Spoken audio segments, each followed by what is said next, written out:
bersyukur kepada Allah dengan ucapan hamdalah, alhamdulillahi rabbil alamin. Semoga diri kita semuanya tercatat oleh Allah Subhanahu wa taala sebagai abd dan syakur. Salawat dan salam bersama-sama kita sanjungkan baginda Nabi Muhammad sallallahu alaihi wasallam beserta keluarganya, sahabatnya hingga kita umatnya. Qala musannif rahimahullah ta'ala wa nafa'ana bihi wa bi'ulumihi wa 'alana bi barakati amin. Usulul bisawbi hadha kitab bil Islam bi Hamid Muhammad bin Hamid al-Ghazali wa ta'ala Abu Yazid Muhammad bin Ali al-Syekh ya dia Fathul Muhammad Allah dikasih min rahmah wal mu'adil israri wal gharib ma'lumi wa barakatuh fi din ya siril fatihah. A'udzu billahi minasyaitonir rajim. Bismillahirrahmanirrahim. Alhamdulillahi rabbil alamin. Arrahmanir rahim. Maliki yaumiddin. Iyyaka na'budu wa iyyaka nasta'in. Ihdinas siratal mustaqim. Shiratal ladzina an'amta 'alaihim ghairil maghdubi 'alaihim Ini tadi menarik kan permintaan Pak Dede. Jadi kita mengulang sejenak tentang situasi dan kondisi surga dan tamannya, ya kan, serta ada di dalamnya. Jadi ketika waktu Nabi menyampaikan wa idza marudtum bi riyadil jannah fartaqu wa ma riyadil jannah ya Rasulullah majalisul ilm. Jadi ketika kalian semuanya berjalan, ya jalan kemana aja udah. Dalam perjalanan itu kita menemukan satu taman daripada taman surganya Allah Subhanahu wa taala. Apa itu taman surganya Allah ya Rasulullah? Majalisul dzikir. Tempat-tempat orang yang berzikir kepada Allah. Ada yang mengatakan itu adalah majalisul ilm, majelis ilmu. Dan yang paling kuat itu adalah majelis zikir. Tempat di mana manusia itu teringat kepada Tuhannya. Tempat manusia itu sadar akan dirinya. Nah, itu termasuk majelis zikir. Makanya Allah sampaikan fas'alu ahla dzikri in kuntum la ta'lamun. Bertanyalah kepada orang yang ahli zikir jika kita tidak tahu. Nah, perintah Allah ini kepada yang ahli zikir. Nah, tempatnya zikir itu di mana?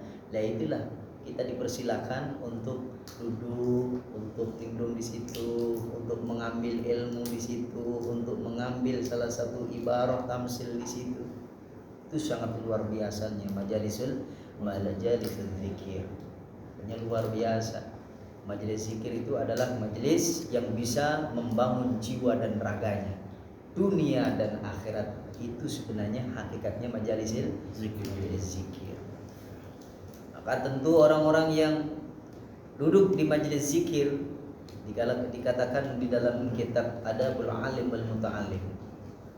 Tuh sebagian ulama mengatakan laisat, kagak ada ini debu di atas muka bumi alal ard yang paling mulia kecuali apa? Tanah, di mana tanah itu adalah dibuat untuk berzikir kepada Allah. Tempat itu adalah salah satu wasilah kau ingat kepada Allah Subhanahu wa taala. Udah di atas muka bumi ini kagak ada tanah yang paling luar biasa kemuliaannya kecuali tanah yang bisa mengingatkan kita kepada Allah. Makanya umumnya itu adalah di tempat yang mengingatkan Allah, berarti buyutullah, rumah-rumah Allah di masjid, di mushola, di majelis zikir, di majelis taklim, di pondok-pondok pesantren. Itu pada umumnya. Tapi secara keseluruhan di mana aja bawahnya.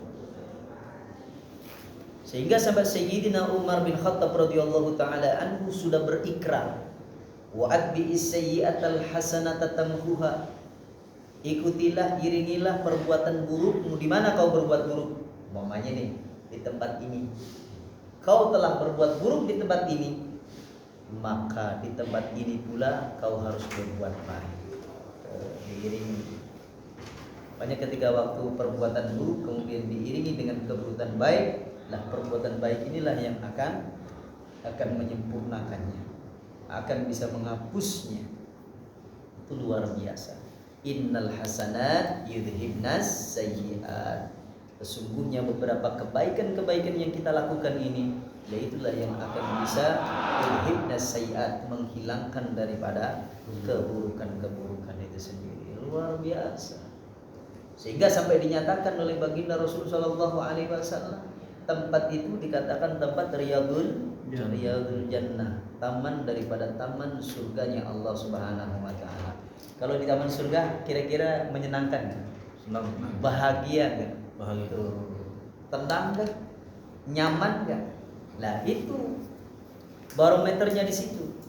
Orang kalau di taman surga, apalagi masuk surga, itu mudah merasakan ketenangan, merasakan kedamaian, merasakan beberapa nikmat yang Allah berikan kepadanya. Nah, itu berarti udah tanda-tandanya orang benar-benar sudah berada di taman surganya Allah Subhanahu wa taala. Sehingga kemarin kuncinya surga apa tadi? Miftahul jannah la ilaha illallah. Maka dalam Al-Qur'an mengatakan fa'lam annahu la ilaha illallah. Afdal dzikri fa'lam annahu la ilaha illallah. Orang paham la ilaha illallah, maka masuk la ilaha illallah sebagai kunci surga. Makanya di alif fa'lam, ketahuilah. Orang harus tahu ini. Kalau kagak tahu, harus cari tahu. Nah, kalau orang mengandalkan la ilaha illallah Muhammadur Rasulullah, kagak paham, kagak ngerti, makanya belajar. Dari belajar itulah adalah salah satu yang membuat diri kita ini meraih kebahagiaan surga dunia, surga akhirat. Nah, sekarang saya akan kaji tentang isinya. Isinya ini. Jadi taman surganya tadi udah, kuncinya surga udah pegang itu kunci, mau masuk apa kagak? Nah, kalau sudah mau masuk itu di dalam surganya Allah Subhanahu wa taala, maka tentu orang itu mengharapkan kebahagiaan, kesejahteraan. Tamamus sa'adati mabniyun ala thalathati asya'a. Kesempurnaan kebahagiaan wabil khusus nanti di dalam surganya Allah, surga dunia, surga akhirat, itu mabniyun, dibangun ala thalathati asya, atas tiga perkara. Jadi berarti ini tuh. Walaupun sudah di majelis zikir, majelis taklim, walaupun sudah berada di taman surganya Allah Subhanahu wa taala, walaupun sudah ini pegang itu kuncinya surga, dibuka mau kagak dibuka, tentu orang itu akan mengharapkan fid dunya hasanah wa fil akhirati hasanah. Maka Imam Al-Ghazali radhiyallahu taala di dalam kitab Kimyatus Sa'adah, beliau menyampaikan kesempurnaan kebahagiaanmu, kesenanganmu dunia dan akhirat itu dibangun atas tiga perkara. Kalau kamu ngerasa ya posisinya di dalam surganya Allah Subhanahu wa taala. Satu adalah quwwatil ghadabi, kuatnya ghadab. Satu, kuatnya apa? Marah. Itu potensi. Satu, kuatnya marah. Yang kedua adalah wa quwwatis syahwati, kuat syahwat. Yang ketiga adalah wa quwwatil ilmi, kuatnya ilmu. Jadi kalau kita udah merasa di taman surganya Allah, merasa kita pegang kunci surganya Allah Subhanahu wa taala, maka ketahuilah wahai saudaraku, menurut Imam Ghazali, kebahagiaan, kesejahteraan itu harus benar-benar memperhatikan tiga itu. Karena kesempurnaan kebahagiaan menurut beliau itu ada tiga macam, itu harus diperhatikan. Fayuhtaju ayyakuna amruha mutawassitan. Maka dibutuhkan urusan-urusan itu tersebut, urusan ghadab, urusan marah, urusan syahwat, urusan ilmu, itu dibutuhkan mutawassiton, harus mutawassit, harus tengah-tengah, harus stabil. Ya kan? Harus stabil. Li'alla yazida quwwatasy syahwati, supaya apa? Kagak tambah itu kekuatan syahwatnya. Ya kan? tidak tambah dengan kekuatan syahwatnya. Fatukhrijahu ilar rukhasi, maka keluarlah dia ilar rukhasi, daripada rukhas. Rukhas itu toleransi, kemurahan, kemudahan. Fayahliku, maka kau akan rusak. Au tazida quwwatal ghadabi, atau tambah kekuatan ghadab, marahnya. Kalau orang sudah kuat itu marahnya, apa yang terjadi? Fatukhrijahu ilal humki, maka dengan kemarahan itu akan mengeluarkan ilal humki, daripada kebodohan. Cobalah lihatin aja dah, kalau orang itu sudah marahnya memuncak, jadi bodoh kan. Makanya ketika waktu hakim lagi marah-marah, itu keputusannya ditunda, jangan marah. Dianggap apa? Keputusannya tidak sah. Oleh karena itu jangan marah, karena kalau marah ini jadi orang bodoh, sehingga orang-orang itu dipancing kemarahannya. Jadi hati-hati kayak begini nih. Ben kabeh ini jadi benar-benar yang bisa menyelamatkan negara, menyelamatkan pemerintah. Ulama juga begitu, umarok juga sama kayak begitu. Ini supaya jadi goblok, jadi bodoh semuanya, dipancing kemarahannya. Kalau sono udah marah, sini udah marah kayak gini, bodoh semuanya. Nah, itu untuk mengendalikan diri supaya apa? Supaya kita berada dalam surga dunia, di surga akhir. Fayahlika, maka kau akan rusak. Rusak. Faida tawassatta, maka ketika engkau sedang tengah-tengah ini, al-quwwatani, dua kekuatan. Jadi kekuatan syahwat dan kekuatan ghadabnya, bi isyarati quwwatil adli, dengan isyarah kekuatan adil. Ya, dengan kekuatan keadilan. Dalla ala tariqil hidayati, maka akan menunjukkan atas jalan hidayah, atas jalan petunjuk Allah Subhanahu wa taala. Nah, sekarang kita pelajari nih. Ini saya bawain ini. Fikih ghadab. Ada fikih ghadab, fikih marah. Ternyata marah ada kitabnya. Jadi ada marah bukan sembarang. Ada panduannya, Ustaz? Ada kayak gitu. Marah boleh, tapi ini ada aturannya. Marah yang sopan. Marah yang sopan katanya. Sesuai dengan etika. Contoh kayak begini, kita bersatu. Monggo. Bersalat din salat. Wa kadzalika al-ghadab, seperti hanya ghadab. Jadi ghadab itu suatu kemarahan, kemurkaan. Idza zada sahula alaihi ad-darbu wal qatl. Ketahuilah wahai saudaraku, ketika marah itu telah tambah ini kemarahannya.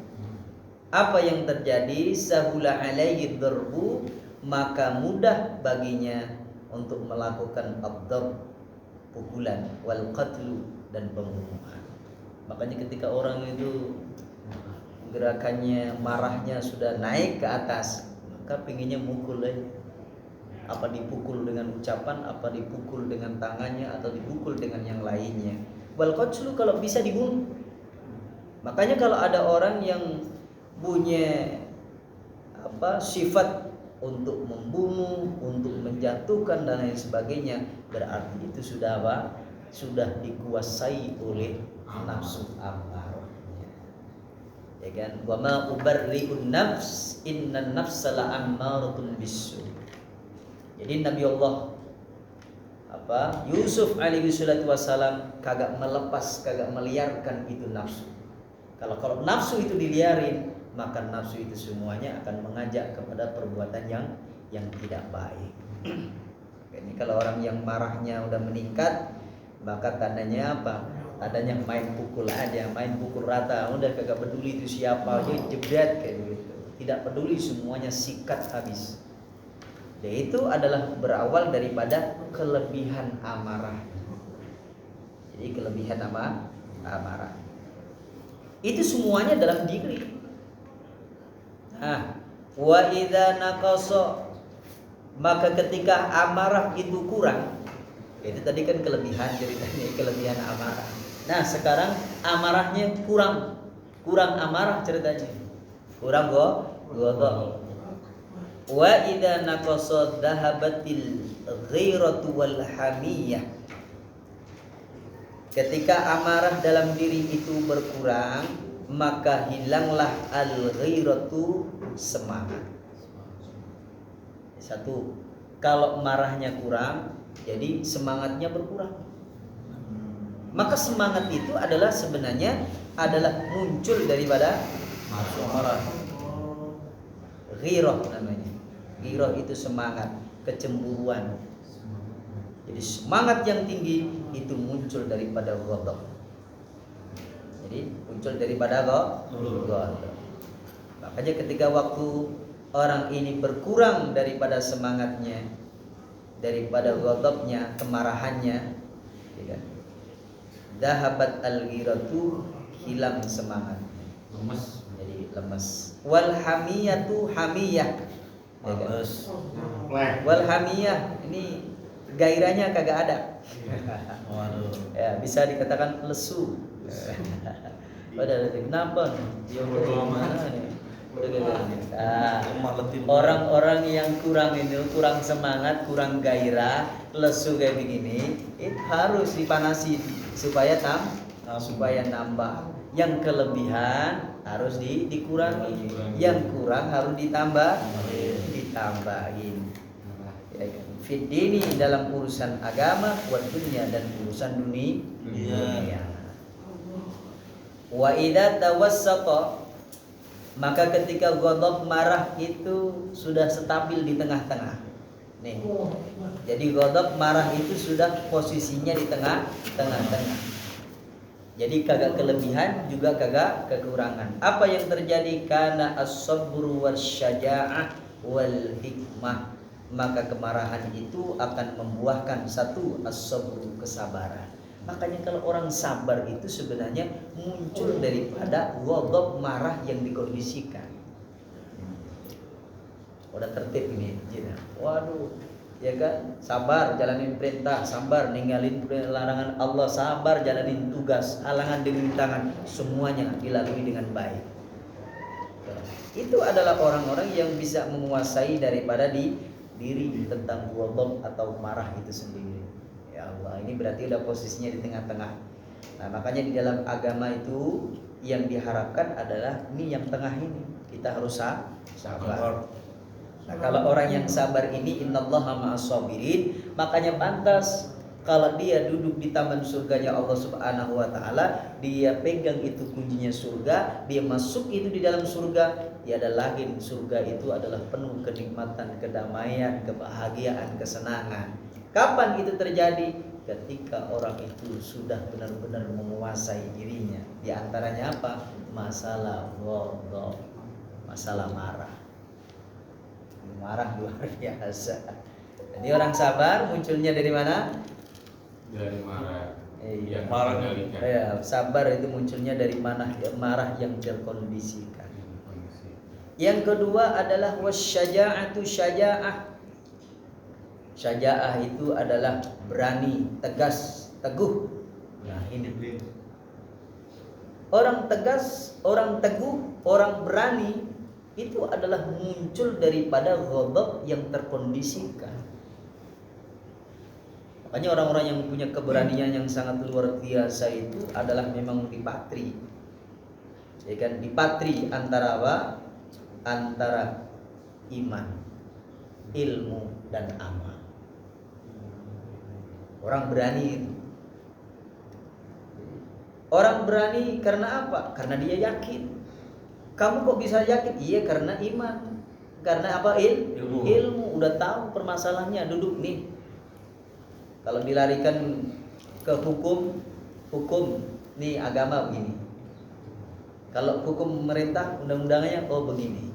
Hukum akalnya begini. Hukum adatnya begini. Setelah itu kemudian apa? Amalnya, perbuatannya benar apa enggak? Benar.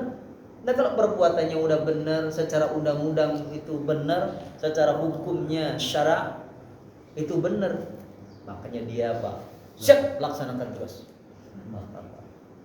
Nah, keberanian seperti itulah yang muncul daripada apa? Daripada ghadab, marah yang terkondisikan. Ya, jangan sampai kayak begini nih, udah dikasih kesempatan oleh Allah, dikasih amanah oleh Allah, justru itu aji mumpung kalau orang Jawa namanya. Aji mumpung, udah kayak gini sikat. Nih sikat kagak boleh.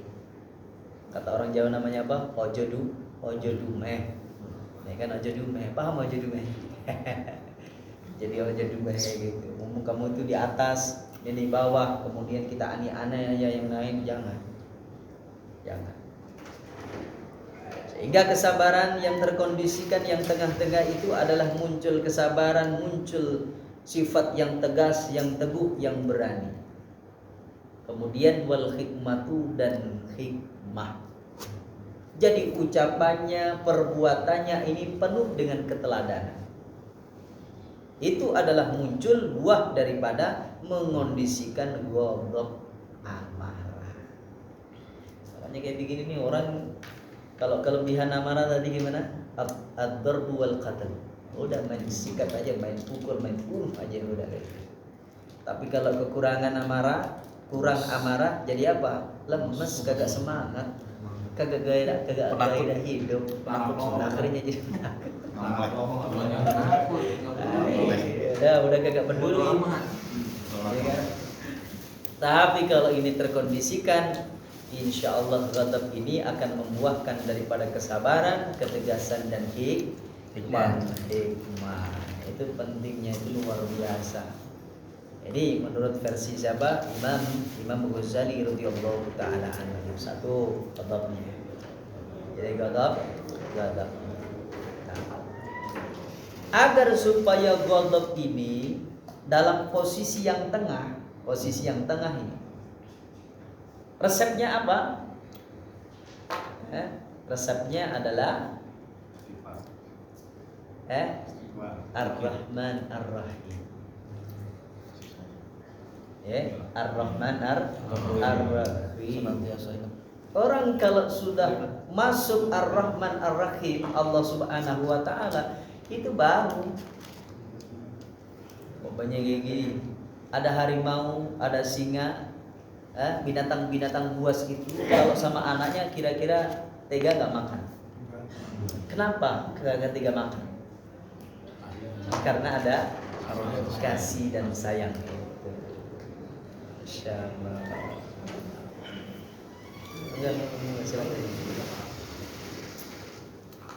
Paham nih?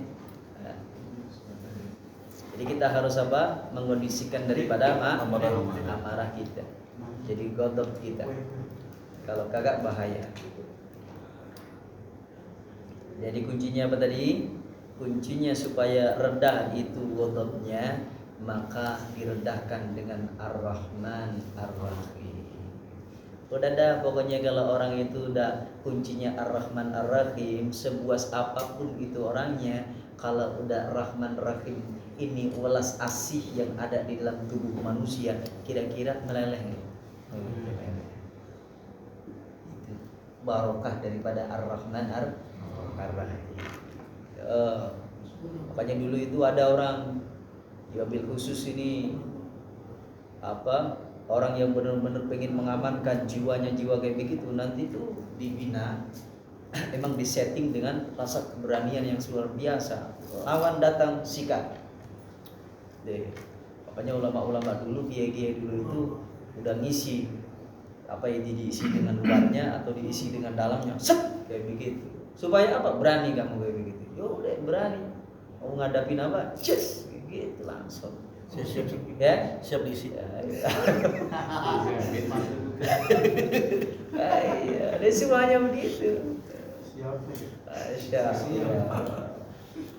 Karena udah kebanyakan diisi, ternyata apa? Yang fungsi yang berkembang itu adalah sifat shibai. Sifat shibai tahu? Binatang puasnya. Nah, ini kagak disempurnakan lagi. Nah, kalau sifat puasnya aja yang dibangun, makanya apa aja berani semuanya. Makanya jadi preman, jadi orang-orang yang arogan, jadi orang yang sopo siro sopo engsun. Udah yang penting apa? Hukum rimba yang berlaku. Siapa yang kuat, itu yang menguasai. Jangan. Makanya agama itu hadir dalam rangka untuk mengatur situasi dan kondisi dalam diri. Kalau udah dalam diri udah luar biasa, udah terkondisikan, insya Allah ini lingkungan akan terkondisikan juga. Sampai alam semesta pun juga nanti akan terkondisikan. Makanya ini balik ke dirinya sendiri-sendiri, ya kan? Zaharul fasad fil barri wal bahri bima kasabat aidin nas. Ulah manusia inilah, godobnya manusia inilah, kemarahan manusia inilah akhirnya rusak itu alam semesta. Pada tebang semuanya, pada kayak bikin hancur itu semuanya. Kalau udah kayak begitu, rusak sudah. Makanya harus di tengah-tengah, penting mengatur wadahnya. Makanya ini sampean KB ini lebih paham bagaimana untuk memancing amarah. Kalau orang memancing amarah itu akhirnya jadi apa? Jadi bodoh. Kalau sudah jadi bodoh, kira-kira gimana? Nanyain, bisa nggak dia bohong? Kagak bisa. Makanya ketika orang dikasih halus begini, dikasih hati, dikasih enak kayak begini, kagak kena juga. Harus dibangkitkan itu amarahnya. Setelah udah bangkit itu amarah, keluar nggak? Makanya ketika ada orang yang sudah dikuasai oleh amarah, maka isi yang ada di dalam kolbunya keluarin nggak itu? Dulu lagi makan bareng, ngopi bareng aja gini, udah baik-baik, sayang kayak begini. Giliran udah marah, keluar nggak itu? Sifat aslinya. Nah, sifat aslinya keluar semuanya. Dah. Nah, kalau orang yang sudah kayak begitu, ia adalah ghadab ini adalah dikuasai daripada syaitan. Ya kan? Makanya kata Nabi apa? La taghdab falakal jannatah. Janganlah kalian suka marah, maka bagimu adalah surga. Surga kayak gitu. Makanya kalau orang sudah di taman surganya Allah, udah ngerasa di dalam surganya Allah, udah pegang itu punyanya surganya Allah, udah ngaji, kok suka marah, itu berarti apa? Belum berada di taman surga, apalagi masuk surga. Ada nggak ceritanya di surga itu berantem, rebutan pacar, rebutan mini? Lebih udah kayak gitu tuh. Bidadaranya berapa itu? Pada deh. Yang saya tahu kalau di surga itu kan nggak ada api, Bos. Iya. Nggak ada api. Unlimited. Nggak bisa merokok. Nggak bisa merokok. Kalau yang mau ngerokok, neraka dulu. Bapak panitia, Pak. Masya Allah. Nggak ada api ya. Masya Allah. Kalau ada 86 kan bisa Pak. Nggak ada. Aduh. Udah nggak ada tapit. Ya, iya. Makanya ada salah satu hadis ini khususnya untuk senjata bagi laki-laki di bawah bapaknya. Hadis diriwayatkan oleh Imam Muslim dari sahabat Abu Hurairah, "Idza da'a ar-rajulu imra'atahu ila firashihi fa'abat fabata ghadbana 'alaiha la'anatha al-malaikatu hatta tusbiha."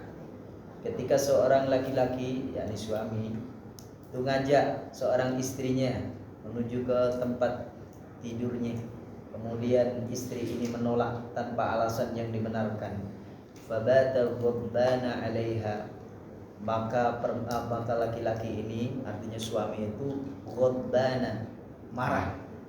Ini diajak kayak begini kagak mau, gimana? La'anathal malaikatu hatta tusbiha, maka malaikat melaknat itu perempuan istri itu sampai subuh. Bilangin gitu. Makanya jadi suami jangan marah. Kasihan itu istri dilaknat malaikat. Kalau dia bilang gitu, Pak. Yang marah malaikat ini. Kasihan kayak begitu. Bener dah, kasihan. Makanya jangan apa bikin nih, jangan sampai ini kita yang jadi suami ini sering marah. Kasihan itu perempuan kita, istri kita dilaknat malaikat. Kalau istri saya sama juga, Bos. Yang melaknat malaikat ini, kalau saya dilaknat Allah, saya takut. Normal itu masih makhluk. Aman. Makanya ketika waktu ditanya, ya Rasulullah, standarnya wanita yang baik itu bagaimana? Wanita yang solehah itu bagaimana? Ya, Ida amartahu ata'an. Ketika perempuan itu diperintah atau harus taat. Iya kan? Ada taat selagi itu bisa. Masya Allah. Makanya mudah-mudahan ghadab kita ini disempurnakan oleh Allah Subhanahu wa ta'ala. Amin. Apa kelemahannya tadi? Adalah Ar-Rahman Ar-Rahim. Yaitu kalau sudah muncul daripada welas asih Ar-Rahman Ar-Rahim, itu ghadab rendah.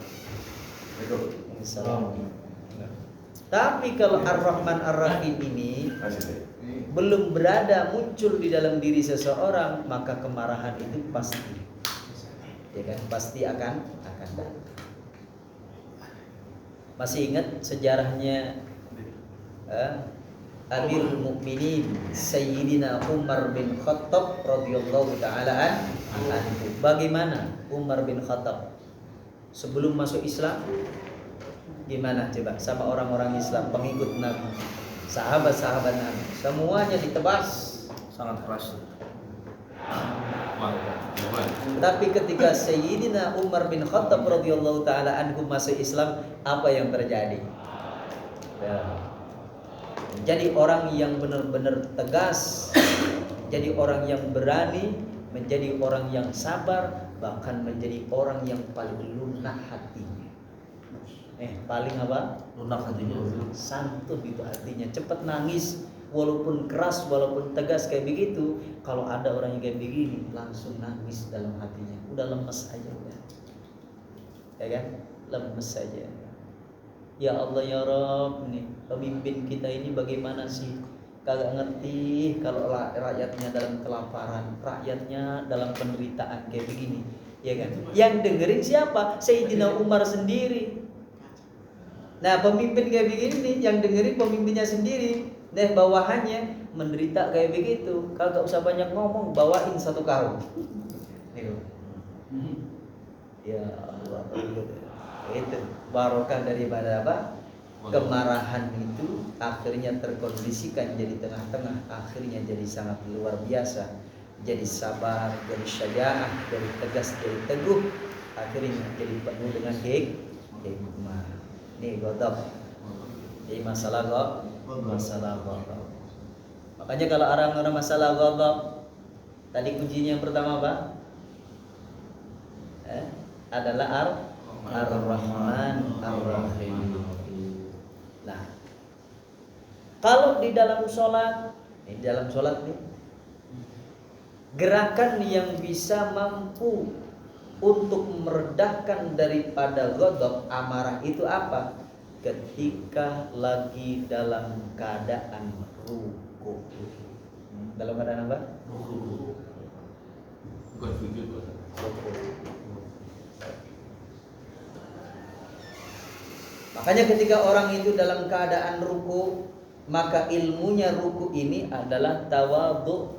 Tawadhu itu adalah rendah hati. Orang kalau sudah rendah hati gimana sih? Walaupun dia punya pangkat dan jabatan, walaupun dia kaya, walaupun dia berilmu, walaupun dia punya kesempatan yang luar biasa, walaupun dia sudah bisalah mengatur segalanya, tapi kalau sudah tawadhu, rendah hatinya, apa yang terjadi? Tega gak itu? Nah itu muncul daripada apa? Untuk Allahu Akbar, harus tawadhu, harus hormat. Kalau orang udah hormat begini, sangat saling menghargai, saling menghormati, kira-kira aman? Karena manusia itu juga tidak saling menghargai, tidak saling menghormati. Jadinya apa? Ya bengi semuanya. Sapa sira sapa ingsun. Ya, man anta, siapa kamu? Aku ya aku, kamu ngapain juga ada urusan kayak gitu. Sorry ya. Sorry. Ini masuk. Ini masuk. Halo, bapakmu. Politik lagi. Jangan. Boy, sorry. lagi ini soalnya lagi panas. tren. Lagi panas. Ini aja. Ini kan obatnya ini cerita. Ya saya Pak Ustaz. Ya. Gini kalau Sambil ngecas. Itu obatnya begitu. Jadi rokok. Kalau orang itu saling menghargai, saling menghormati, kira-kira ada nggak keluar kalimat yang menyakitkan perasaan ini? Ada nggak salah satu perbuatan sikap yang bisa merugikan orang lain? Itu bentuk daripada apa? Orang yang rukuk baru rukuk doang. Baru rukuk udah mampu sangat luar biasa meredam daripada amarah. Orang sudah gagal saling hormat menghormati, tidak saling sayang menyayangi, apa yang terjadi? Itulah awal daripada kerusakan. Kata Imam Al-Ghazali, yang kedua supaya kita mendapatkan kebahagiaan, yang nomor 2 adalah harus kudu menguasai syahwat. Menguasai apa? Menguasai syahwat. Wa kadza asy-syahwatu idza zadat kana al-fisq wal fujur.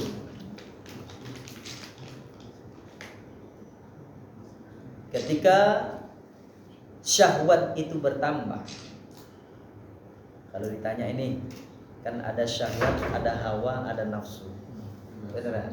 Ada syahwat, Ada hawa, ada nafsu. Kalau hawa itu yukhtassu bil ada'i wal intiqad. Hawa itu dikhususkan dalam rangka untuk menunaikan sesuatu, untuk meyakini sesuatu. Contoh, wala tattabi'il hawa fayudilluk. Janganlah kau ngikutin hawa, keinginanmu itu, maka hawa itu akan apa? Akan bisa menyesatkan dirimu. hawa itu keinginan, Ustaz. Iya, hawa itu keinginan yang berujung daripada apa? Daripada i'tiqad keyakinan. I'tiqad keyakinan, sebuah prinsip. Ya, itu namanya hawa. Tapi kalau syahwat tukhtassu binailil mustallilah. Syahwat itu dikhususkan untuk memperoleh suatu kenikmatan, kelezatan, keenakan dan lain-lain. Itu namanya syahwat. Makanya zuyyina linnasi hubbus syahwati minan nisa. Nah itu syahwat itu keinginan-keinginan itu yang bisa buah gimana sih nikmatnya kita punya istri, nikmatnya kita punya kendaraan, nikmatnya kita punya ini dan ini. Yaitu kelezatan itu adalah berhubung daripada syahwat. Paham ya? Itu syahwat. Nah, ketika syahwat itu ditambah, maka apa yang terjadi? Al-fisku wal fujur, akan terjadi yang namanya fasik dan fujur. Jadi fasik. Kalau apa? Fasik dan Kalau syahwat Tambah. kalau syahwatnya itu tambah, maka akan terjadi apa? Terjadi al-fisq wal fujur, orang yang namanya fasik, ya kan? Wal fujur, orang yang namanya fajir. Jadi fajir dan fasik. fasik. Ya. Fasik itu apa? Fasik itu man syahida wa lam ya'mal wa'taqada. Orang yang menyaksikan kagak mau ngelakonin, kagak mau jalanin wa'taqada dan masih ada keyakinan. Itu fasik. Enggak tahu cuma diam-diam baik. Jadi bikin baik kagak jalanin. Udah tahu fasik sholat, namanya. sholat itu wajib tapi nggak jalanin. Ya. Fasik gitu namanya. Itu namanya Fasik. fasik. Udah tahu Fasik sholat apa aja, Pak? Hah? Fasik apa fasik? fasik. Soalnya kan orang banyak bilang fasik gitu. Nah, itu bahasa Arabnya. Oh, Arabnya fasik malah justru. Fasik itu bahasa Fasik, Arab. iya, fasik. Fasikun. Fasik. Itu namanya bahasa Arab. Mohon maaf tadi kan Pak Ustaz bilang fasik. Iya, Nah, fasik. kalau orang ngomong enaknya begitu, saking mantapnya jadi fasik. Kan? Sebenarnya sama tadi ya. Fasik. Ya, kayak cuma ini aja tadi. Kalau bahasa Daripada Arabnya, ditahan di sini kan iya. udah ditanya. bahasa Arabnya fasikun. Fasik apa? Tapi kalau orang ngomong enaknya, kalau fasikun kurang mantap jadi fasik. Gitu. Bahasa gaul. Soalnya yang sering saya itu fasik. Ya, itu fasik. Fujur saya. Ya, itu orang-orang fasik. Makanya fasik ada dua yang kemarin saya sampaikan. Ya kan? Orang fasik, ya kan? Orang fasik, orang yang durhaka, orang-orang yang udah tahu itu perintah Allah Subhanahu wa taala tapi masih sembrono. Masih sembrono. Orang-orang yang fasik kayak begini, ya kan? Orang-orang yang durhaka tapi masih fasik dalam keadaan kayak begini, itu insya Allah dengan taubat dosa-dosanya akan diampuni oleh Allah Subhanahu wa taala. Beda lagi kalau fasiknya ini, fasiknya adalah fasik yang sudah kafir. Ya kan? Fasiknya udah fasik, udah kafir.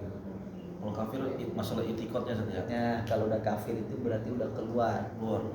Udah keluar, sudah kagak lagi percaya dengan adanya Tuhan, yakni Allah. Udah percaya, kagak percaya lagi dengan nabinya. Itu udah kafir. Jadi syahwat kalau terlalu kebanyakan akhirnya bisa memunculkan yang namanya fasik. Semaunya sendiri kan?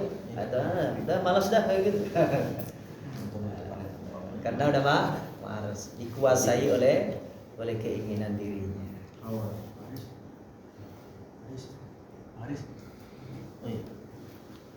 Nah, kalau fajir, ya fajir itu adalah orang yang benar-benar khilafus syar'i wal muru'ah. Udah sering bertentangan dengan syariat. Itu namanya fajir. Contoh, fa'alhamaha fujuraha wa taqwaha qad aflaha man zakkaha wa qad khaba man dassaha. Jadi ada ilham baik dan buruk. Padahal itu udah datang, udah ngaji kan, udah tahu yang baik begini, yang buruk kayak begini. Dia nyala. Ashabus shimal, ashabul yamin, ashabus yamin. Dia yang belok kayak begitu. Orang yang belok kayak begitu yang disebut dengan fajir. Itu munculnya dari mana? Munculnya daripada syahwatnya. Muncul daripada syahwatnya. Makanya kita mohon sama Allah Subhanahu wa taala supaya syahwat ini terkondisikan. Orang yang punya syahwat jadi begitu. Kalau kelebihan. Wa inna qasad kana al-ajzu wal futur. Dan ketika berkurang apa asyahwat, kana al-ajzu wal futur, maka ada yang namanya al-ajzu. Tahu ajiz? Ajiz itu lemah.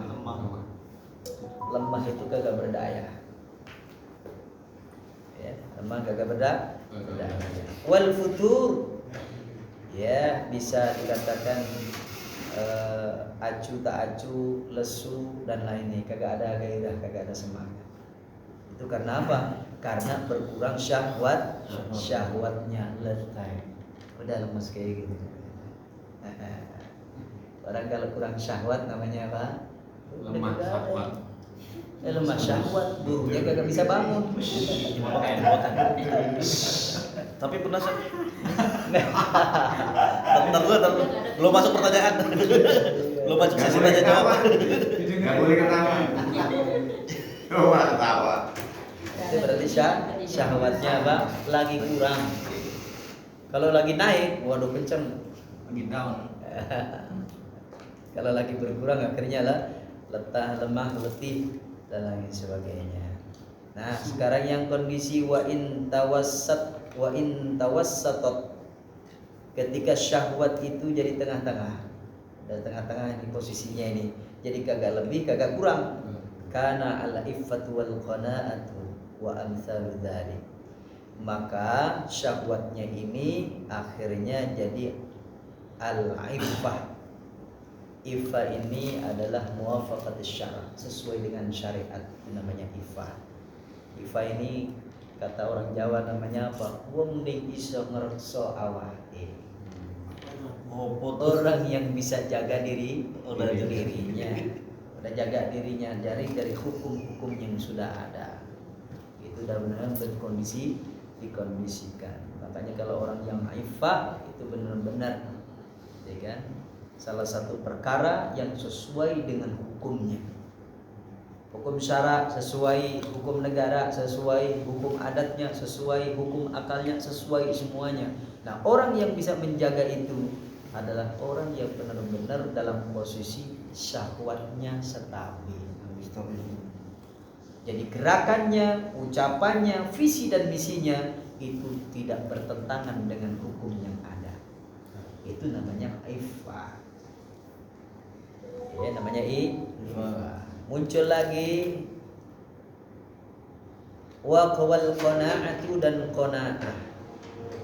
Kalau orang ini syahwatnya udah stabil, keinginannya udah stabil, maka bisa terima namanya qanaah, pemberian Allah, anugerah Allah Subhanahu wa ta'ala. Ini sebelum dilanjutkan lagi ini, nah, kita bahas tentang dua ini dulu.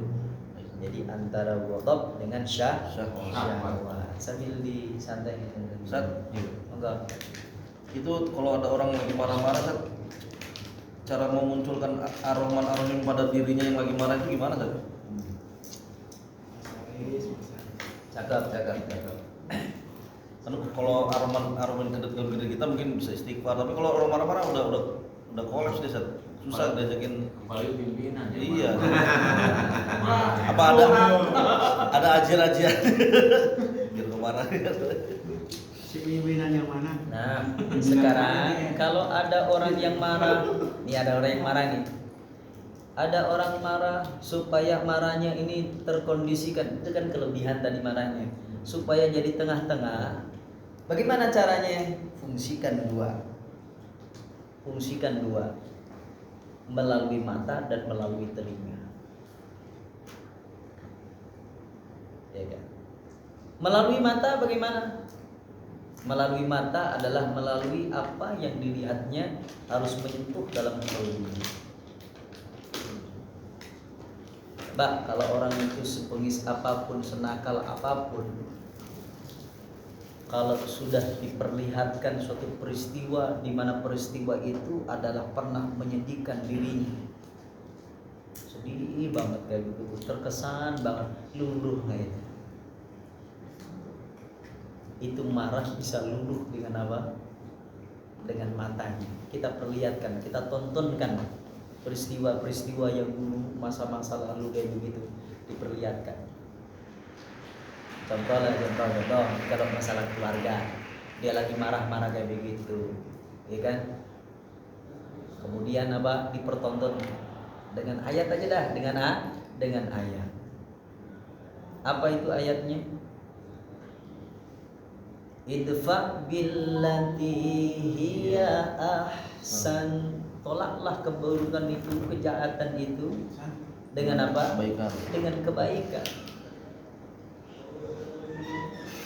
Wahai saudaraku, mungkin saat ini kau melihat diriku, emang saya sadari salah saya, ya kan? Salah. Tapi ingat gak waktu dulu? Ingat gak waktu dulu? Seburuk-buruk aneh ini tetap aja pernah bermanfaat untuk dirimu. Seburuk-buruk diriku ini, keluargamu pernah ditolong oleh keluarga saya. Lihat kayak gitu. Nih main mulutnya, telinganya. Kalau memang itu di situ ada tetesan iman, pasti akan tersentuh. Pasti akan apa? Tersentuh. Beda lagi kalau ada manusia yang marah, sudah kemarahannya ini udah tertutup, terbelenggu. Nah ini repot. Khatamallahu ala qulubihim wa ala sam'ihim wa ala absarihim ghishawatun. Repot itu urusannya. Kadang-kadang kebelenggu sama pangkat, Ustaz. Kebelenggu sama pangkat. Itu kalau udah di kunci patri kayak begitu, itu repot. Iya kan? Repot. Kalau orang udah tingkatannya marah, sampai marahnya itu menyandang daripada penyakitnya munafik, itu repot. Jangankan manusia biasa, sampai Rasulullah SAW aja sedih liatin dia begitu. Fala yahzunka qauluhum, Tuh, Muhammad, jangan kau sedih ucapan mereka semuanya kagak bertanggung jawab. Makanya dalam kategori kalau memang ini disentuh dengan ucapan, terdengar oleh telinganya, kemudian kita contohkan supaya apa? Dilihat oleh matanya, maka fa insyaallah orang kalau memang ada iman di dalam qalbunya, insyaallah tersentuh. Beda lagi kalau udah dikunci. Berarti intinya di iman itu saja. Iya, Kalau iman. masih ada iman masih bisa lah dikondisikan saja. Iya. Abu Jahal, Abu Lahab. Iya. Jangankan Abu Jahal, Abu Lahab kayak begini, pamannya sendiri Abu Thalib. Iya. Pamannya sendiri. Innaka la tahdi man ahbabta walakin Allah yahdi man yasha. Kagak mampu untuk memberikan petunjuk. Ya kan, tentang hidayatul imani wal Islam kepada orang yang dicintainya. Pamannya yang belain. Itu repot ya kan, repot kayak begitu. Makanya kalau kita ingin menyadarkan orang-orang yang kayak begitu, maka sentuhlah. Itu yang biasa saya pakai. Assalamualaikum, waalaikumsalam. Allah kasih ilham sama saya kayak gitu, saya perlihatkan. Perlihatkan dulu. Mau tahu nggak waktu dulu masalahnya begini-begini? Kita kembali itu ke memori-memori yang dulu. Kita ingatkan itu peristiwa yang dulu-dulunya kayak begitu. Supaya apa? Terdengar dan menyaksikan. Tolong dengarkan dirimu, saksikan peristiwa dirimu. Bagaimana? Apa yang terjadi? Tulijul laila fin nahari wa tulijun nahara fil lail. Kamu mau nggak? Tahu nggak ini? Sering saya tahu. Sekarang siang. Kalau ditanya, malamnya mana Pak Lukman? Nanti malam ditanya, ini siangnya mana? Jadi berputar terus. Begitu juga, walaupun diri ini salah, kamu lihatin mana salahnya? Ada nggak ini? Walaupun tukang maksiat, tukang ahli berdosa lah kayak begitu, kebaikan saya ada nggak? Nah, gitu kalau pengen nyadarin orang. Jangan kau melihat cuma sebelah mata. Seburuk-buruk manusia itu ya tentulah ada kebaikannya. Supaya kagak kagak keras kepala. Dengan keras kepala kayak begitu ya susah urusannya kayak gitu. Jadi nganggapnya jadi dia paling hina aja. Udah salah satu kali aja, seakan-akan semuanya habis lah di matanya. Jangan. Jadi jangan. Makanya sekali lagi sentuhlah dengan mata dan pendengarannya. Jika orang itu mampu untuk menyentuh dengan mata dan pendengarannya, insya Allah kalau memang kalbunya ada titik, ya kan, ada titik keimanannya, insya Allah jalannya hidayah baginya. Ya kan, jalan hidayah baginya. Nah kalau kagak tersentuh sama sekali. Pak Haris kagak sentuh sama sekali. Terus apa yang diperbuat? Doain aja. Wa'mur bil 'urfi wa'rid 'anil jahilin. Perintahlah, ajak kebaikan-kebaikan. Wa'rid 'anil jahilin, dan berpalinglah orang-orang yang bodoh. Anggap itu bodoh. Berpaling. Harus berpaling. Orang lagi stres, dikuasai sama syaitan, sama iblis. Gimana? Kalau Malah kita ladenin saja. Orang itu lagi dikuasai sama iblis. Nuqayyid lahu syaitanan fahuwa lahu qarin. Nuqayyid lahu syaitanan. Itu syaitan itu lepas. Siapa yang lepas? Allah.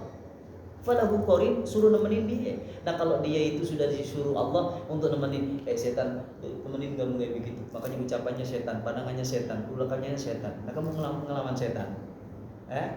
Yang paling enak ya kayak begitu. Wa ibadur rahman yamshuna 'alal ardi haunan wa idza khatabahumul jahiluna qalu salama. Hamba Allah yang Maha Rahman berjalan di atas muka bumi ini penuh dengan ketenangan dan kesejukan. Jika berbicara, lagi ngobrol, komunikasi sama orang-orang yang model bodoh kayak begitu, makanya qalu salama. Ya udah Bapak biarin aja, kagak usah digini. Kagak usah didengerin. Saya hello aja Ya biarin aja udah. Saya hello. Enggak juga sadar sendiri. Iya, doain aja udah. Iya. Insya Allah. Amin. Nah, ini kadang-kadang orang itu kepancing, ya Pak Lukman ya. Ya. Anjing baru sentil kayak begini udah kagak terima. Siapa nah ini mati Islamnya harus kayak begitu. Makanya para kiai kayak paling benar begitu. sendiri, kan? Nah, udah diem aja. As-sukutu salam. Sukut itu diem itu selamat. Amal sih. Itu. Kalau memang ada benih keimanan, insya Allah nanti akan tersentuh. Kalau memang tertutup, masih dia dikuasai oleh setan, karena itu juga dilepas oleh Allah Subhanahu Wa Taala. Maka ketahuilah wahai saudaraku, hidayatul iman wal Islam itu bukan milik siapa? Milik manusia, tapi itu milik Allah, sekalipun itu Nabi. Makanya sampai pada akhirnya karena kesedihan Nabi melawan orang-orang yang kayak begitu, alaikal balagu alainal hisab, dirimu Muhammad nyampein illal balagul mubin, sampaikan yang jelas saja. Wa alainal hisab, Allah lah yang akan memperhitungkan. Kamu kagak usah ngikut memperhitungkan. Biarin aja nanti dihisab sama Allah sendiri. Aman gak itu? Aman. Nah kalau kita ikut-ikutan untuk menghisab, waduh berat Tuhan. Berat di diri kita ini. Udah lepasin aja. Udah lepasin aja. Insya Allah. Kalau udah dilepasin, insya Allah nanti urusannya sama Allah Subhanahu Wa Taala. Ya kan? Ud'u ila sabili rabbika bil hikmah. Wal mau'izatil hasanah. Udah diceramain, diterangin. Wajadilhum billati hiya ahsan. Ajak debat musyawarah yang baik.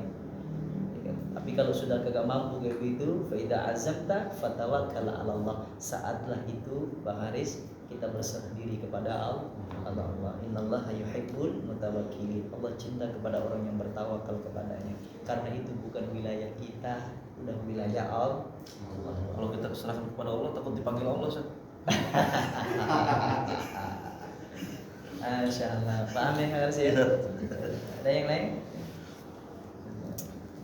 Santai aja ya. Pak Ustaz, Moga-moga. memang berkaitan cuman keluar dari tema. Silakan. Tinggal. Bebas dah. Keluar dari tema. Kayak tadi Pak Ustaz, Bismillahirrahmanirrahim. Bahwa Allah itu Maha Pengasih dan Maha Penyayang. Iya benar. Saya sering baca di literatur. Jadi adanya dunia ini, adanya makhluk ini karena Allah masih ada orang-orang yang disayang oleh Allah. Seperti itu Pak Ustaz. Terus? Jadi diibaratkan kita punya sebuah kolam ikan. Kita piara ikan emas. Pasti banyak di situ hewan yang lain. Ada mungkin ikan mujair, ada ular, ada apa. Si punya empang itu selalu memberikan makanan. Yaitulah yang disebut dengan Allah Maha Pengasih. Jadi semuanya itu boleh makan. Tapi Allah itu tetap dia hanya menyayangi piaraan dia, seperti petani ikan tadi, dia hanya menyayangi ikan emas tadi gitu yang dia piara dan dia tabur. Jadi seandainya orang-orang yang dia sayangi, kayak misalnya saya punya empang, ikan emasnya mati semua, udah nggak ada, itu empang saya keringkan, intinya udah selesai dunia. Itu pemahaman seperti itu bisa terus. Jadi misalnya di dunia ini nggak ada lagi Allah yang sayangi. Iya. Benar. Misal makhluk-makhluk yang menghamba dia, ya dunia ini selesai. Gimana Ustaz? Iya. Jadi Dari Bismillahirrahmanirrahim.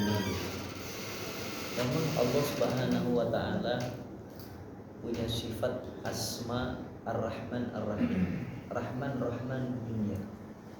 Rahman dunia wal akhirah. Rahman buat orang-orang yang ahli ibadah, Rahman buat orang ahli maksiat tanpa pandang bulu. Itu semuanya mendapatkan rahman, kasih sayang Allah Subhanahu Wa Taala tanpa terkecuali. Makanya jangan dihubung-hubungkan antara orang yang begini dan begitu, kagak ada hubungannya.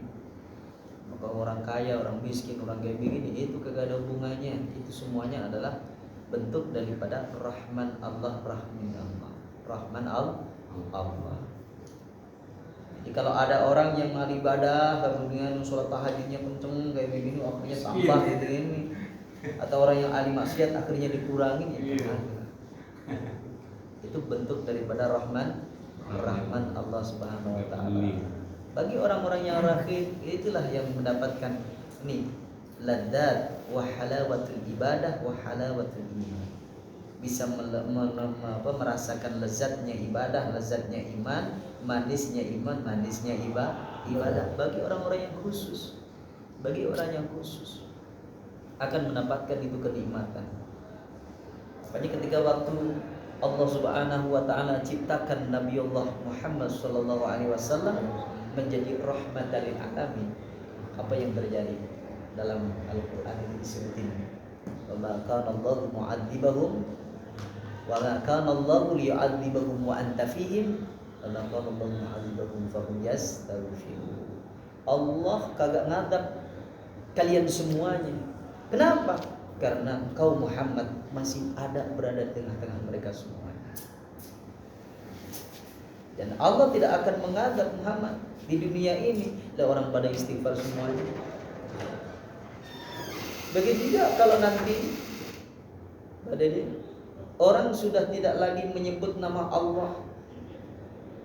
Orang yang tidak lagi udah menyembah sama Allah Subhanahu wa taala, pokoknya udah hilang semuanya. Itu baru nanti akan dikukut di dunia. Kalau di dunia masih para wali Allah udah masih banyak, orang-orang yang nyebut Allah, azan masih dikumandangkan kayak begini, ditunda dulu nih kiamat, jangan kiamat dulu nih. Jangan kiamat dulu, ditangguhkan itu kiamatnya. Ya kan, di kiamatnya ditangguhkan. Nah, pelajaran yang sangat menarik di situ kita pelajari adalah tentang rahmannya Allah. Kita pelajari tentang rahmannya Allah dulu. Ketika orang sudah memahami tentang rahmannya Allah, maka identiknya manusia itu terlihat dalam bentuk fisiknya. Contoh, ciptakan salah satu kerukunan, persaudaraan. Itu membentuk daripada rahman itu. Rahman dunia wal akhirah. Inna khalaqnakum min dzakarin wa untha wa ja'alnakum syu'uban wa qabaila lita'arafu inna akramakum 'indallahi atqakum. Kita paham gak itu? Manusia ini dari segi fisiknya itu cikal bakal Nabi Adam sama Ibu Hawa, sampai banyak banget ini, bersuku-suku, berasal, berbangsa-bangsa, bernegara, semuanya kayak gitu. Kalau kita ditanya jenisnya manusia, sama-sama manusia, itu termasuk keluarga nggak? Keluarga semuanya. Nah kalau orang itu mikir rohmannya itu tadi, baru mikir rohmannya aja dah, itu udah kagak tega. Kau adalah saudaraku, walaupun bukan saudara satu darah, satu ayah, satu ibu, tapi kau adalah saudaraku. Saudara apa? Saudara sama-sama ini lahir di tanah air tercinta ini. Saudara kami, sedulur kami gitu. Ini kadang-kadang gak timbul rasa kayak gini. Baru rohmannya aja gak timbul, apalagi rohmannya kepada ini binatang, apalagi rohmannya kasih sayanglah kepada tumbuh-tumbuhan, apalagi rahmanya kepada alam semesta. Makanya alam semesta ini adalah diciptakan dengan Ar-Rahman dan Ar-Rahimnya Allah Subhanahu wa ta'ala. Nah, nanti kalau udah orang-orang yang dicintainya udah kagak ada, ya tamat ya ceritanya. Udah kagak ada lagi yang nyebut Allah, udah kagak lagi yang nyembah sama Allah Subhanahu wa ta'ala. Udah kukut semuanya.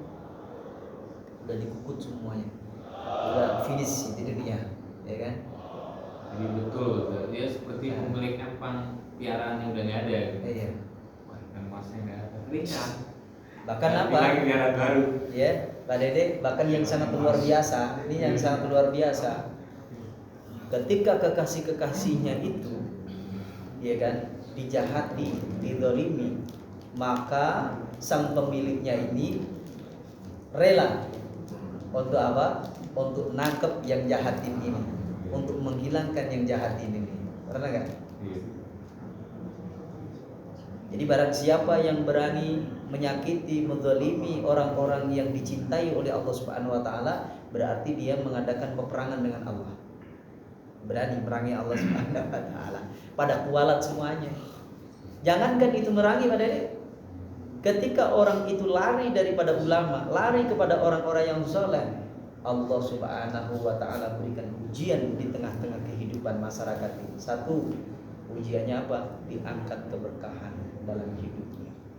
Walaupun banyak, tapi kualitasnya kagak ada. Tuh, naudzubillah. Yang kedua, diuji lagi Allah Subhanahu wa Ta'ala jadikan pemimpin yang zalim. Bukan pemimpin yang amanah, bukan pemimpin yang adil. Apa sebabnya? Itu disebabkan orang lari daripada orang-orang yang dicintai oleh Allah, para ulama. Terus yang sangat mengenaskan lagi, ketika orang itu lari daripada ulama, warasatul anbiya, itu nanti matinya tidak bisa pegang namanya iman dan Islam, yakni su'ul khotimah. Saya sendiri aja ini di kolam saya kayak begitu kan, masa kayak gitu, ikan saya masukin semuanya. Gara-gara cuman ikan apa itu? Ikan nila. Ternyata ikan nila itu nakal. Ikan-ikan yang lain apa semua, waduh kayak gini. Saya ambil itu akhirnya itu, kamu jahat bener jadi manusia, jadi hewan kok jahat bener. Akhirnya Pak, saya pindah. Tempatmu bukan di sini, saya pindah dah. Digoreng. Goreng aja ikan nila. Ikan nila yang kecil-kecil kayak gitu. Tadinya kan kecil, lama gede. Malah makan ikan-ikannya. Benar deh. Sifat apa galaknya ini keluar gitu. Gara-gara udah saya kasihan banyak yang mati itu ikan-ikannya kecil. Akhirnya saya pindahin orang kayak gitu. Pas sudah jadi anggota DPR, dindas. Pindahin. Mesti dipindahin. Masya Allah. Itu cakep. Jadi Ar-Rahman Ar-Rahim. Makanya ilmu yang sangat luar biasa yang diajarkan oleh orang tua kita, wabil khusus ilmu Nusantara, adalah ilmu suluman selamat.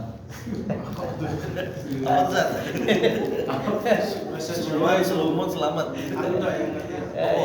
Yang penting selamat udah. Yang penting aman. Nah, aman itu dari mana aja, Pak? Ilmu kawelasan. Apa? Ilmu kawelasan. Kawelasan. Welas asih. Kasih sayang. Umpamanya nih, ada orang bengis banget kayak begitu. Nah, orang tua dulu dibekalin dengan ilmu itu, jimat itu pakai nak. Nah, awakmu nira kepengin dicubit, ojo jubit orang nak. Ya kan, karena welas asih kayak begitu, bengisnya kayak apa, nakalnya kayak apa. Kalau ketemu sama orang kayak begitu, meleleh.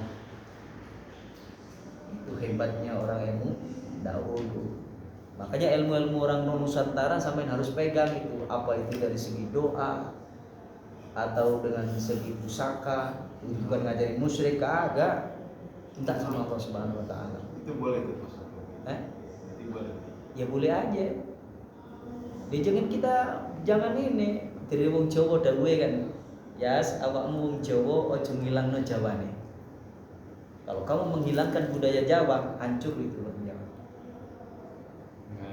Jadi orang Sunda. Mamanya nih, mohon maaf, seribu maaf. Sampai berani ini karena apa coba?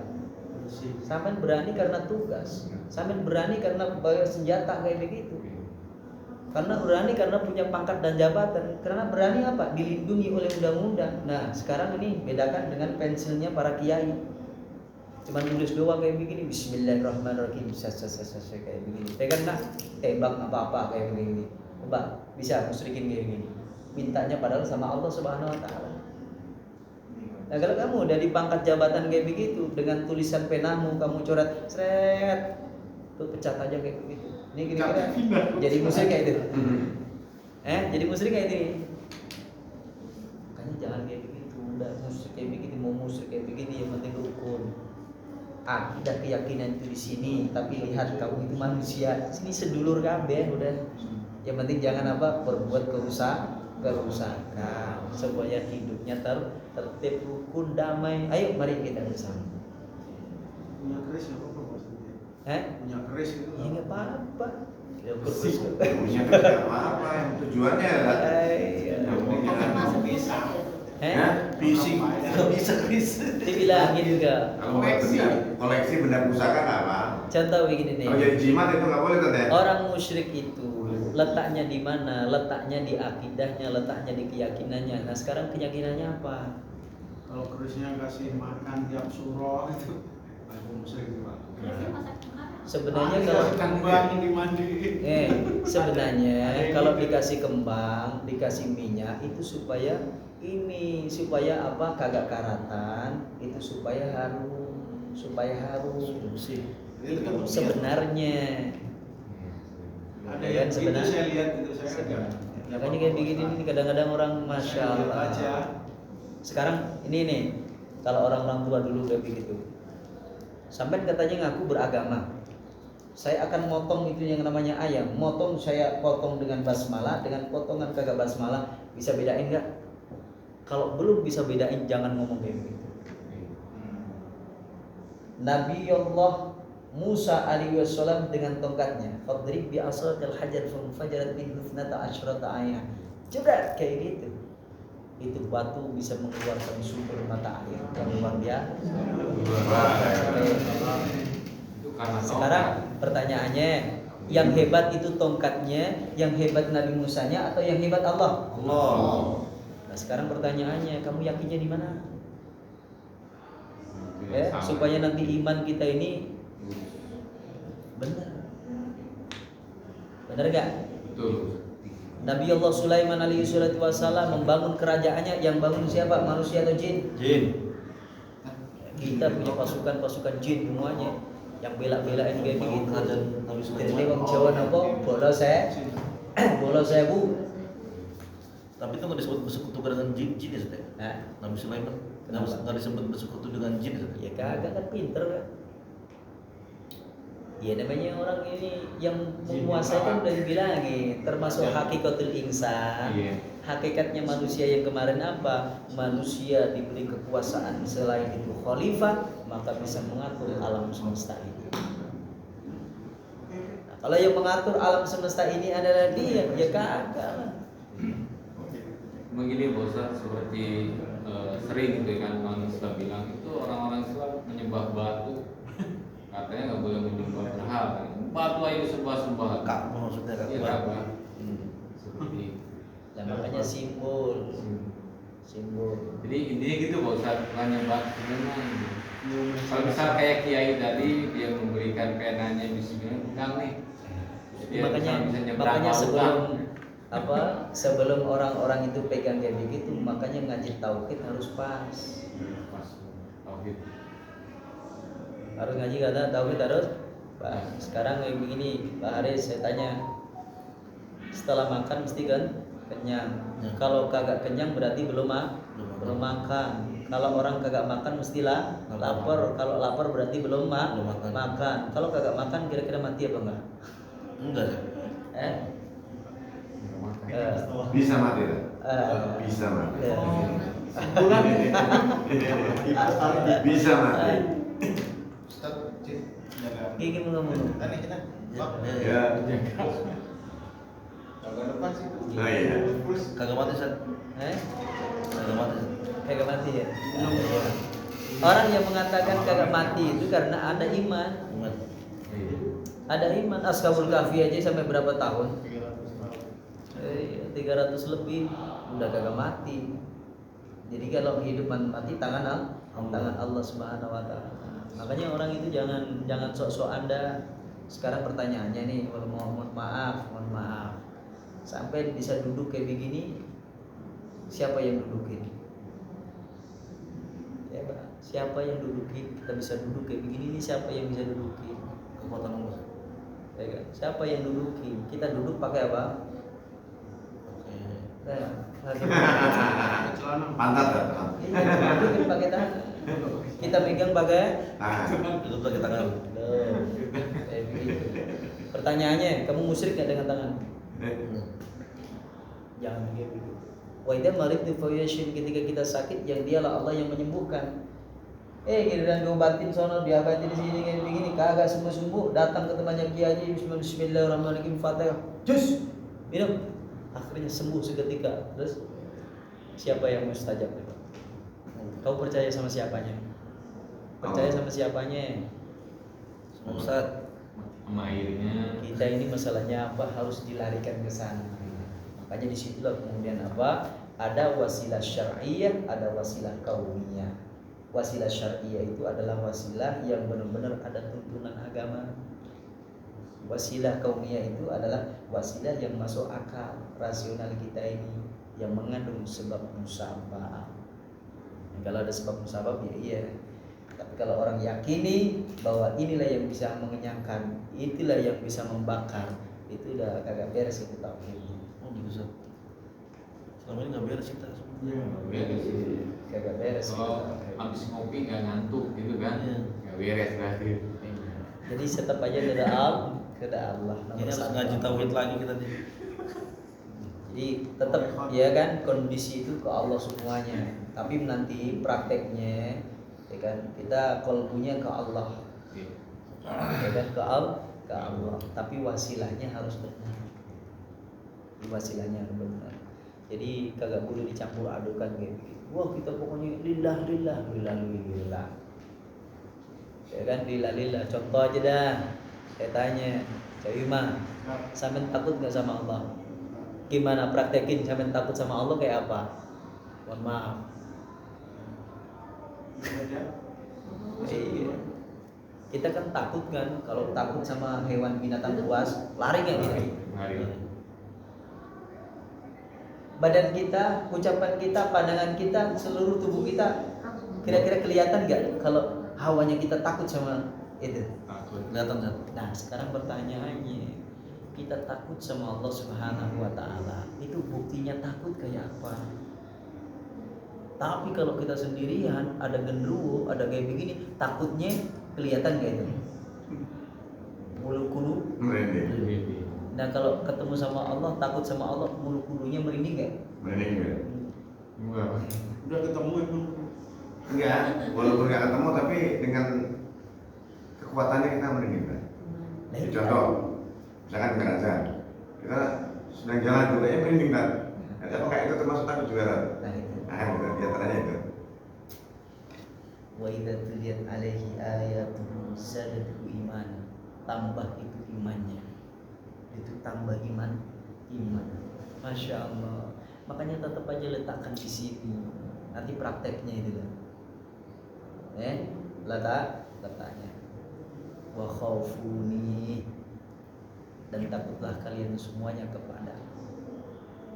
Ya. Ketika waktu kita lagi sholat Allahu Akbar, takut gak kita sama Allah? Yang tadinya kita bisa berbicara semaunya sendiri, ketika waktu sholat boleh gak ngomong sembarangan? Nggak boleh.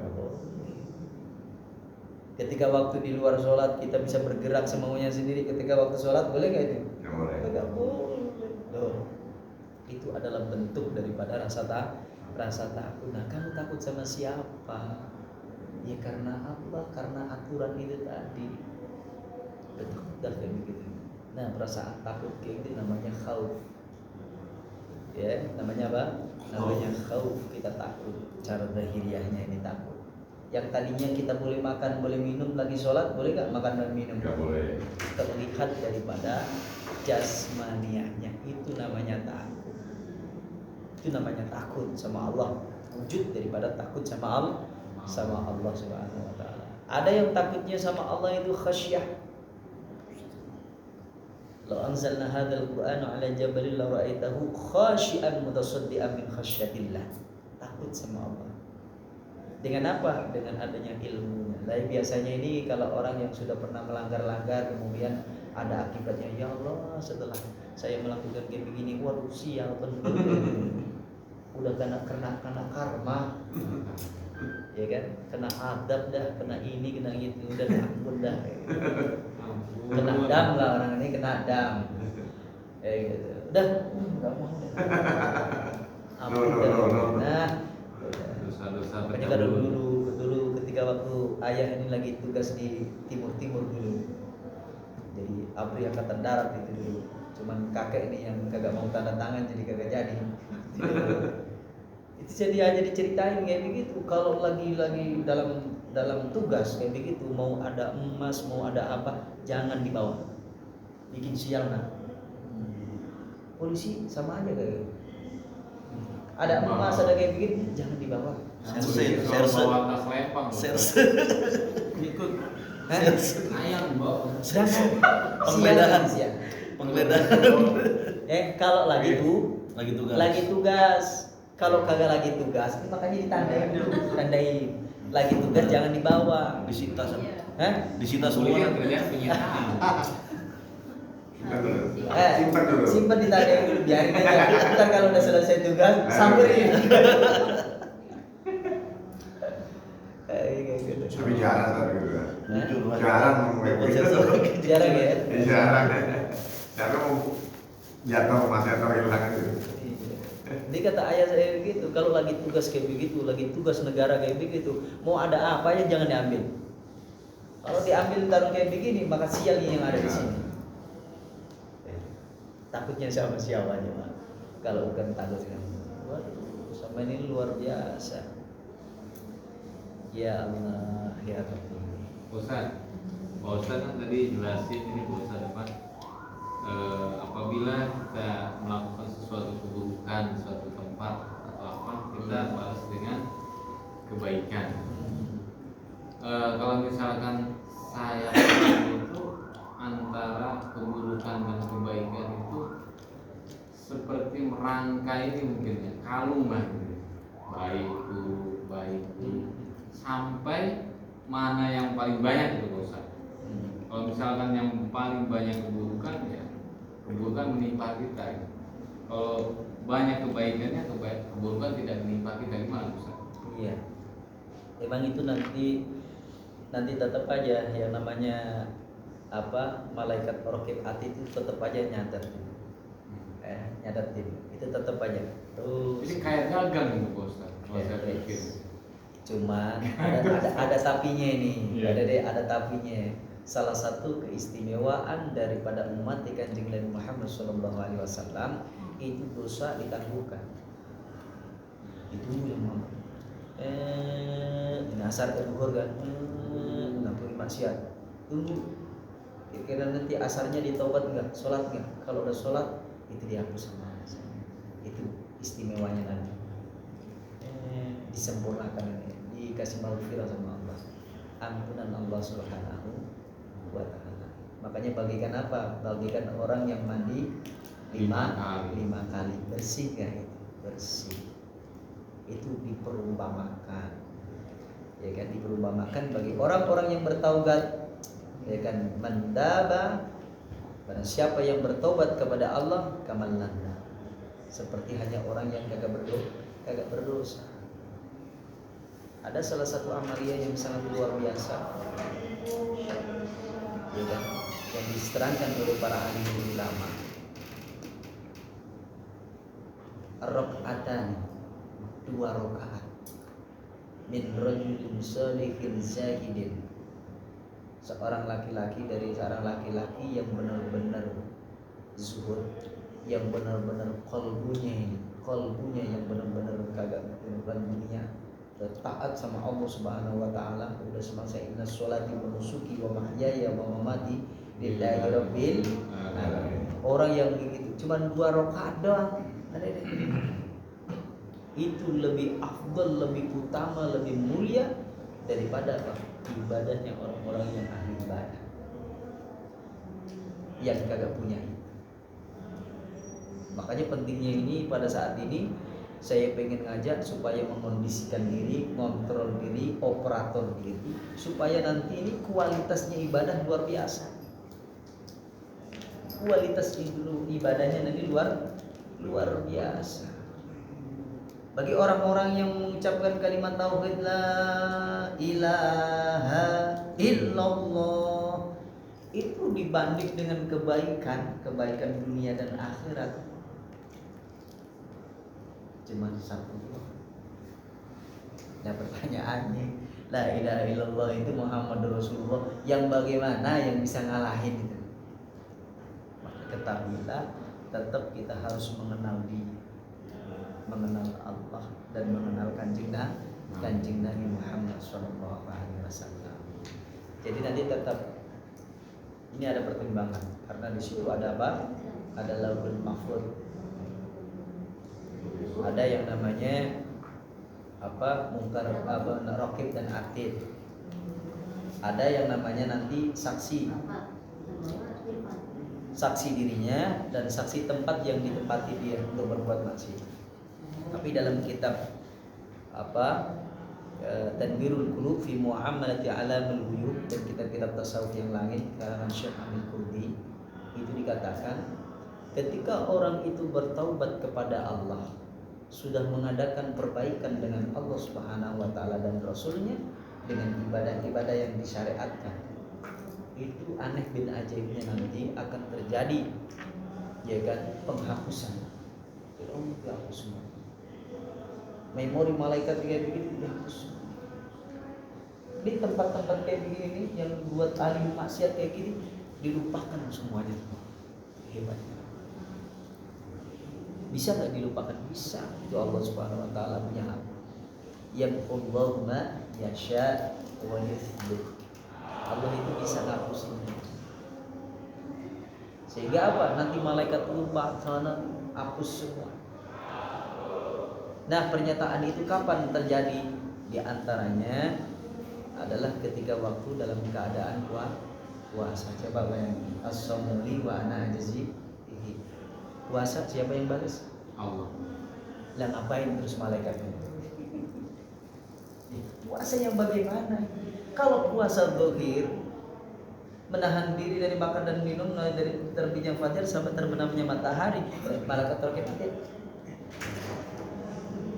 Tapi kalau masalah pahala daripada puasa ini, berarti malaikat gak ngerti kan, berarti masih ada keterbatasan dari situ. Itu nanti akan luar biasa itu amal ibadahnya itu untuk memperbanyak amal ibadah dia. Ini Pak Ustaz, ini ada pemahaman seperti itu Pak Ustaz. Jadi ibadah puasa lah yang Allah membalasnya, sedangkan ibadah yang lain kembali ke tiap individunya. Misal orang manfaat daripada sedekah ya kembali lagi ke yang memberikan sedekah, manfaat sholat ya kembali lagi ke yang melaksanakan sholat. Jadi kalau misalkan puasa itu cuman Allah yang memberikan balasan, gimana Ustaz? Itu sebenarnya semuanya, ya kan, semuanya kalau dilarikan ke Allah itu Allah yang punya urusan. Iya, mau sholat.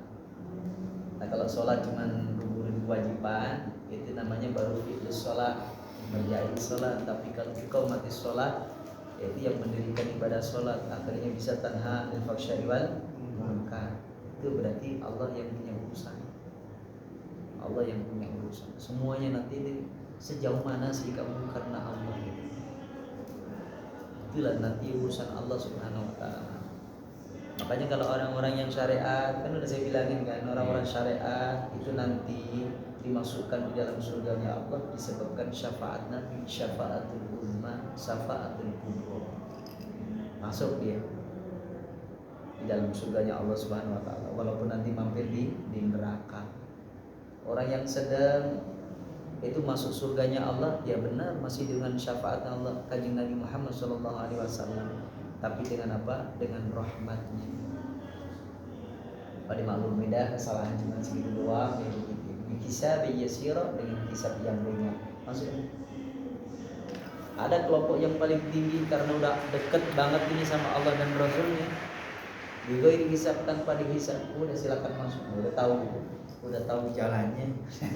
Masuk surga, silakan masuknya Allah Subhanahu Wa Taala. Jadi sekali lagi, kerukunan, kedamaian itu harus dijunjung tinggi-tinggi.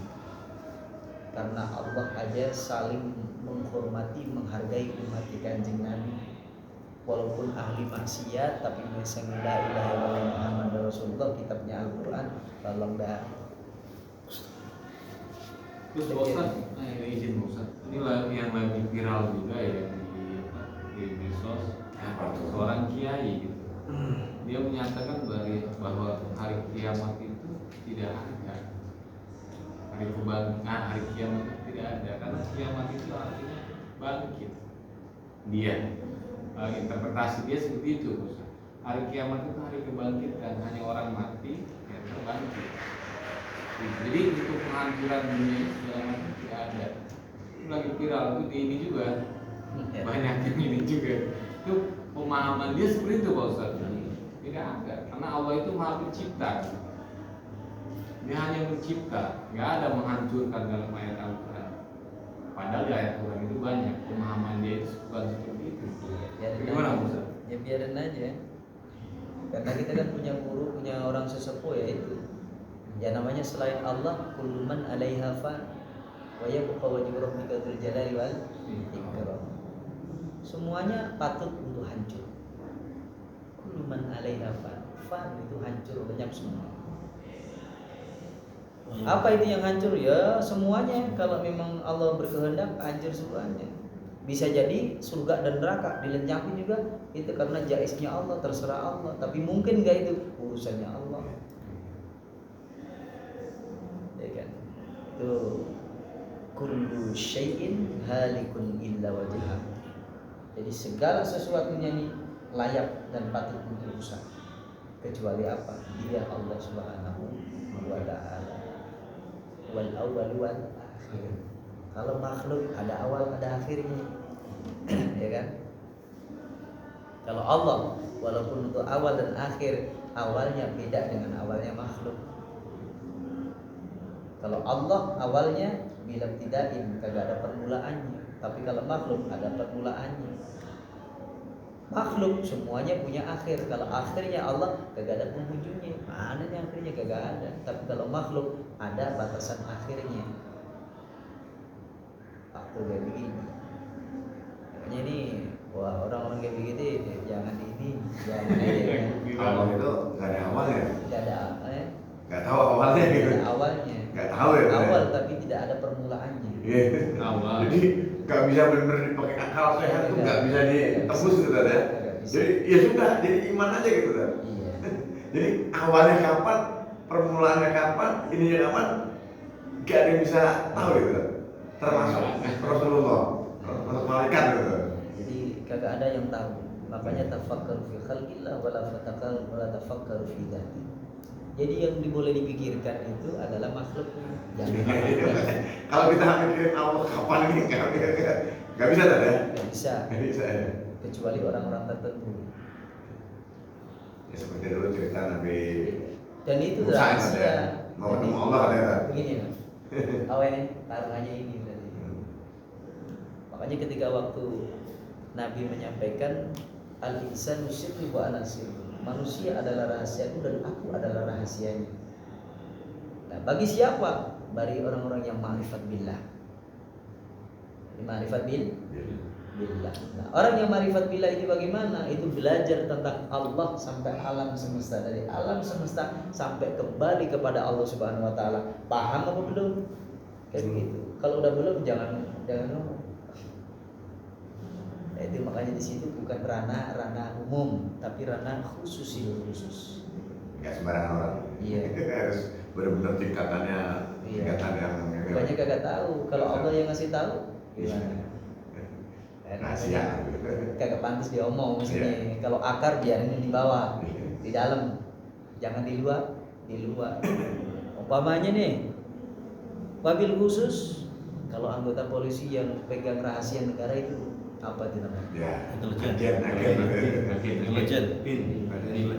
Jadi kalau orang yang tugasnya, kamu tugas paling utama adalah nih, Menjaga rahasia negara. pegang. Itu negara ya. Baru negara lah, ibaratnya kepala negara dan negara. Ini yang membuat sebenarnya, Iya, yang menciptakan makanya. Boleh nggak manusia ngoceh dan sembarangan? alam seisinya ya. Ya, boleh nggak ngoceh sembarangan? Nggak boleh. Nggak boleh. Makanya amalia yang paling hebat itu adalah asun atau sukun, diam. Makanya orang yang paling tinggi ilmunya kayak begitu, diam. Nggak mau komentar. Kan kadang-kadang gini juga kan, mohon maaf nih.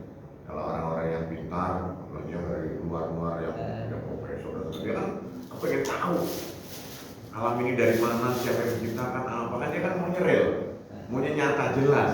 Nah itu kan nggak sesuai sama keimanan kalau misalkan kita jabarkan gitu. Nah, orang-orang yang model kayak begitu, maka tiada lain harus berani duduk sama para wali-wali Allah. Makanya nanti dibilangin ada tarapan-tarapan ilmu syariat adalah untuk hujah. Syariat untuk hujah, untuk pedoman, untuk dalil kehidupan supaya tertib. Ada ilmu qalb, ilmu hati supaya apa? Jadi kehidupan ini benar-benar ada rasanya. Orang yang bisa berakhlak, orang yang kan udah sholat kan udah bagus, tapi sholat yang berakhlak itulah yang nanti akan bisa membuahkan, bukan sekedar cuma gerakan dan ucapan, tapi ilmu yang akhlak. Jadi kalau orang yang punya adab, lah itu yang bagus. Nah selebihnya itu ilmunya ini kagak muslim. Nah, ini Rahasia lagi. iya. Makanya kalau Pak Lukman pengen ngaji tentang itu, ya pengen ngaji tentang orang-orang yang pegang itu rahasia. Makanya ilmu-ilmu hakikat dan ma'rifat itu bagikan apa? Bagikan ini fitnah. Disampaikan sama orang yang kagak berhak menerimanya jadi fitnah. Kalau kagak disampaikan bahwa dia itu adalah orang berhak, iya fitnah juga. Makanya kalau kayak itu ranahnya udah ranah khusus. Ya kan? Fitnah di ranahnya khusus. Makanya ini apa sangat rawan sekali. Jadi banyak orang-orang yang ngaku-ngaku, tapi bener nggak apa enggak? Tidak bener apa enggak? Kagak, itu yang repot kayak gitu. Ya biasanya ini orang-orang kamu katanya bersyahadah, udah menyaksikan Allah belum? Nah itu yang sudah. Kalau kamu nyaksiin TV, kelihatan nggak gambarnya? Kelihatan nggak sinetronnya? Nggak ada. Nah kalau kita nyaksiin Allah bagaimana? Ya nggak ada juga secara kasat mata nggak ada. Tapi dari hati. Kita belum sampai ilmu ke situ saja. Belum. Ini nanti gambarannya ya. Kalau ini udah enak mengendalikan diri kayak gitu. Itu nanti diarahkan ke sana. Bagaimana nanti kita melihat dan menyaksikan Allah dengan afalnya, dengan sifatnya, dengan perbuatan. Itu paling tidak di situ. Jadi kalau udah begitu udah cakep, udah paling udah cakep. Itu aja. Wallahu a'lam bishawab. Kalau terasa. Alhamdulillah. Enak kalau nanya-nanya gitu.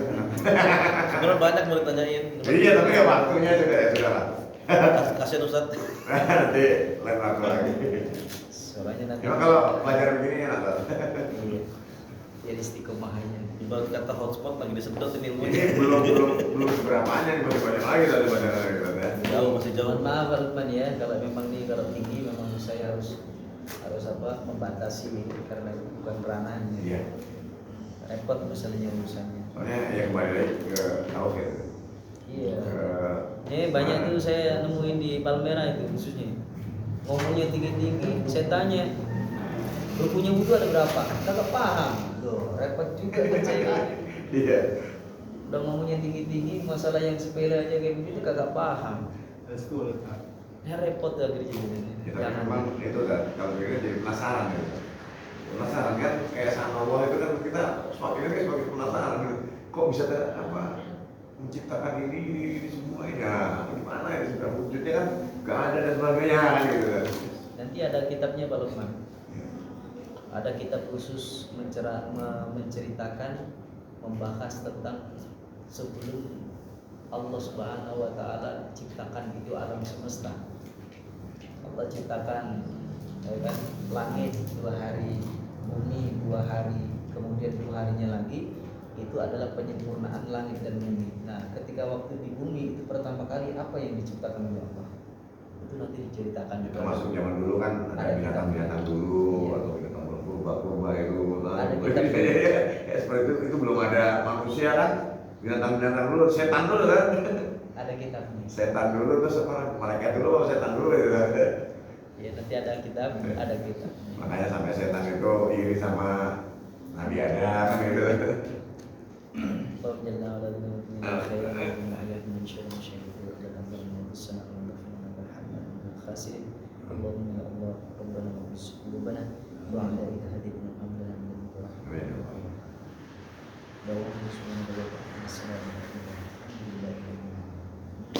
Assalamualaikum warahmatullahi wabarakatuh. Waalaikumsalam. Waalaikumsalam warahmatullahi